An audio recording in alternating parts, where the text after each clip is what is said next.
present For the Record.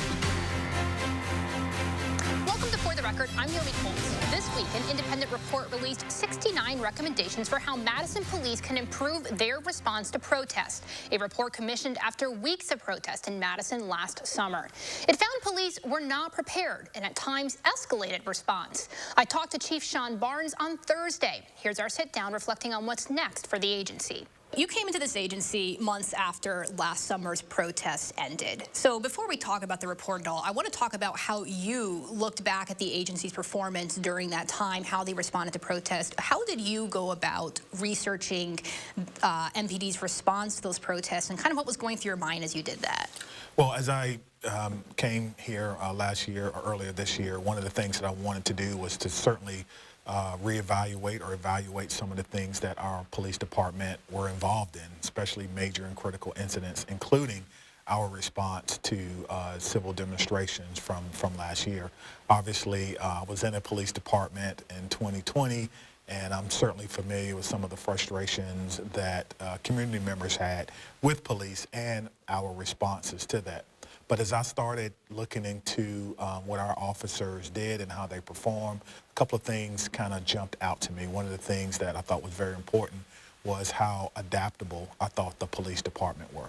You know, most police departments, including the one that I was in 2020, we responded the way we were all taught, with fixed lines and show of force and, you know, these stern warnings. But later on, very quickly, we all adapted to realize that sometimes less is more, which was actually included in the recommendations. And so I thought that the department really handled them to the best of their ability.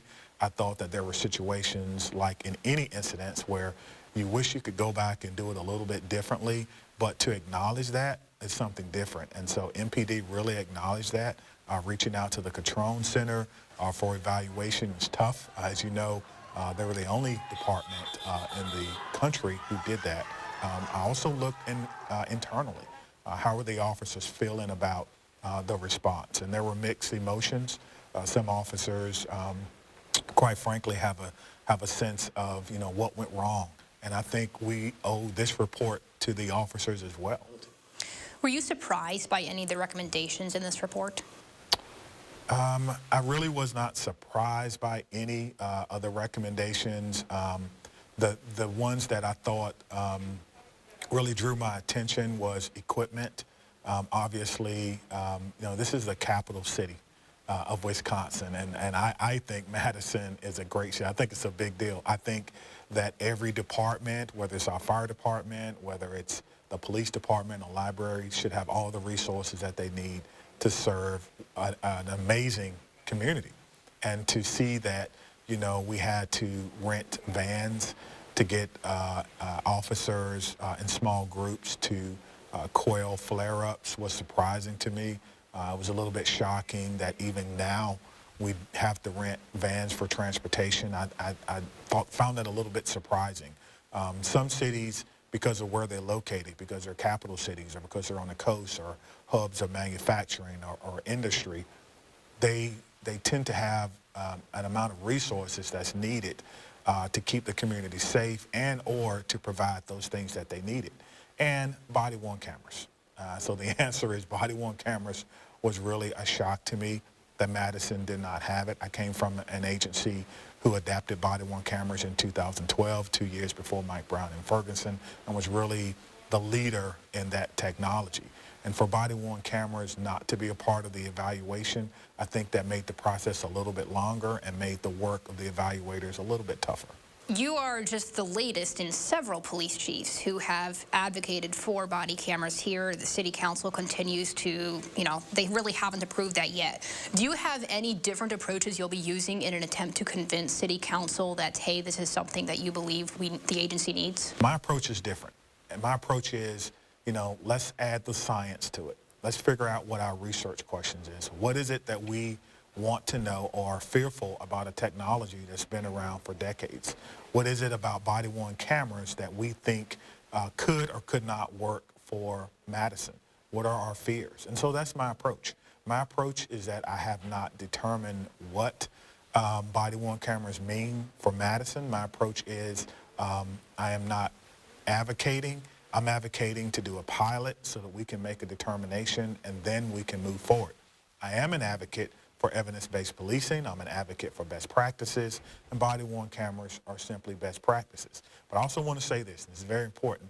I am not suggesting that body-worn cameras is a panacea for police behavior. I'm not suggesting that if a department has body-worn cameras, there won't be an officer-involved shooting or there won't be an incident of discourtesy. I'm not saying that at all. But what I'm saying is it's a tool to help us evaluate not only how our officers respond, but also how our community responds to us. It's not a tool for surveillance. They're not on all the time recording your every move, and then there's some secret room where officers sit and review cameras. We don't do that. We don't do facial recognition. We don't do any of that. But I do think that body-worn cameras is a tool to help show some accountability, not all, but some accountability to our community.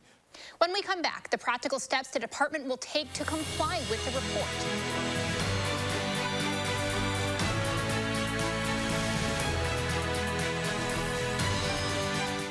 Monona Plumbing and Fire Protection serves all of Dane County and the surrounding communities. And with our new location in Monroe, we also proudly serve all of Greene County. Monona Plumbing and Fire Protection, a name you can trust when service is a must. You've heard that an apple a day keeps the doctor away, but you still need to see your dentist because getting good dental care is important to your overall health. You know dental bills can take a big bite out of your budget, especially if you're retired or on Medicare. Even a simple cleaning can cost $200. And other procedures like crowns and root canals can cost hundreds, even thousands more. But affordable dental insurance from Physicians Mutual Insurance Company can help.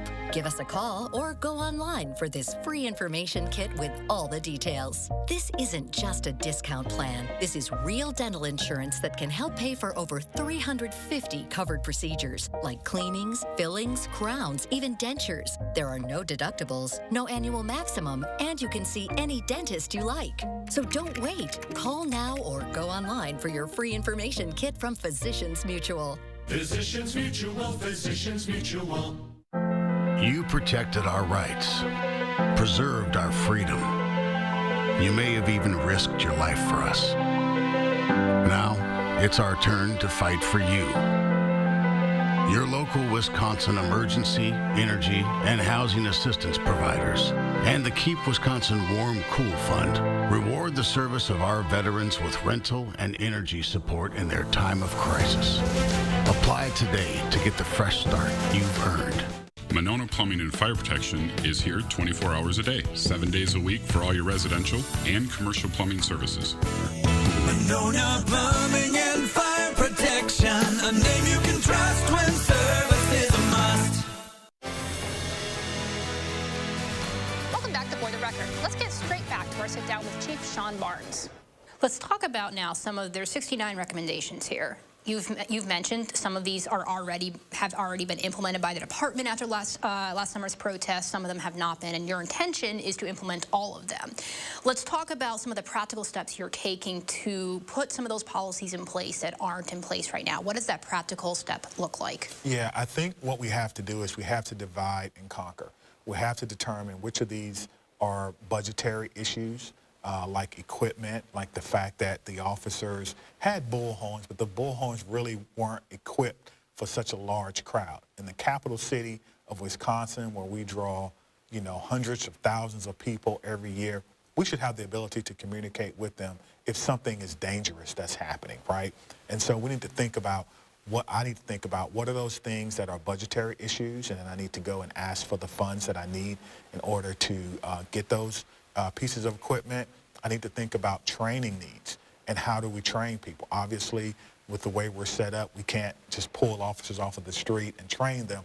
So there takes a lot of logistical effort to make sure that if there's training with crowd management or communications training or some other type of training on some type of equipment that we're going to purchase, that we can do that and that we can do it in a timely manner. And then I have to think about community. Many of the recommendations deal with how we interact with the community. Community dialogue represented. What does that look like? Is that a formal system, or is it me picking up the phone, calling people in the community saying, hey, I need your help? Well, guess what? I've done both. This week, I picked up the phone and called community members and said, hey, I need your help. I need your advice. It's almost kind of like, I think they call it snowball sampling, where I call one person and I said, hey, you know, if we were to have a crowd management situation, would you help me? Sure. Who else could help, who I could call?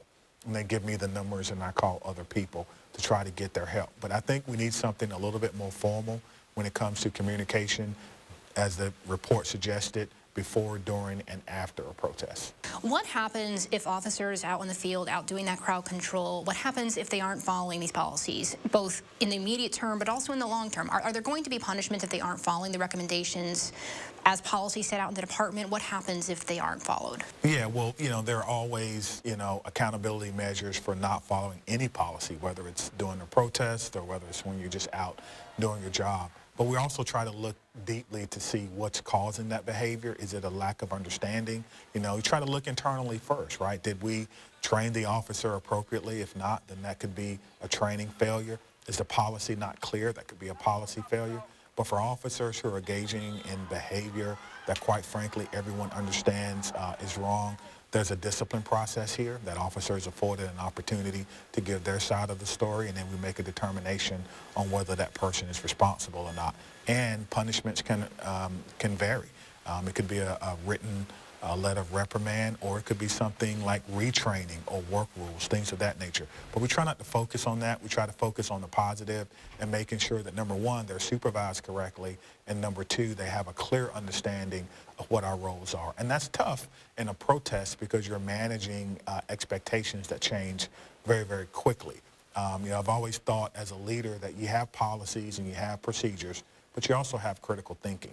And so in this police department, you know, I definitely, I support officers who have to think critically, who may have to make decisions. And if those decisions lead to a favorable outcome for the betterment of our community, then we applaud that.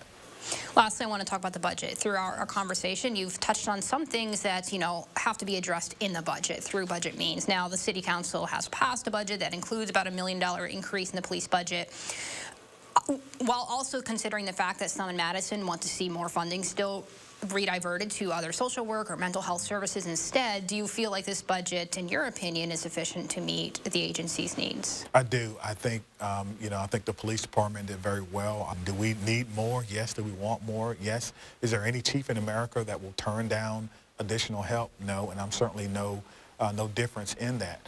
But, you know, the things that we asked for, I thought were very reasonable. We asked for the minimum amount of officers we needed to police the town of Madison. Additionally, we asked for 13 officers, I believe. But that number, we readjusted our formula, and so that number became 8. And so I do consider that a big win for the town of Madison. We welcome them into our community, and we're looking forward to doing that.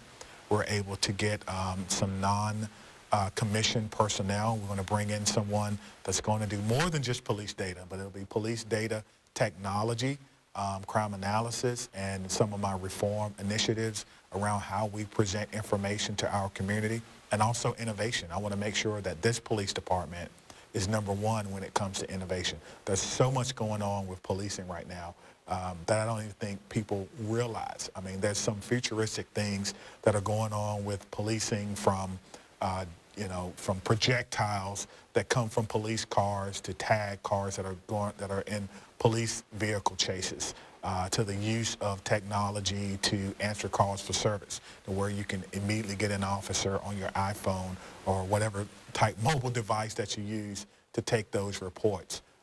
There's advances in fingerprint analysis, advances in ballistics, and I want to make sure that our police department is always on the forefront of that. I want us to look different than we did last year and the year before and the year before and the year before.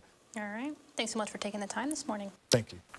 You could recap all those conversations online right now at channel3000.com. Thanks for joining me today. Have a safe and healthy week.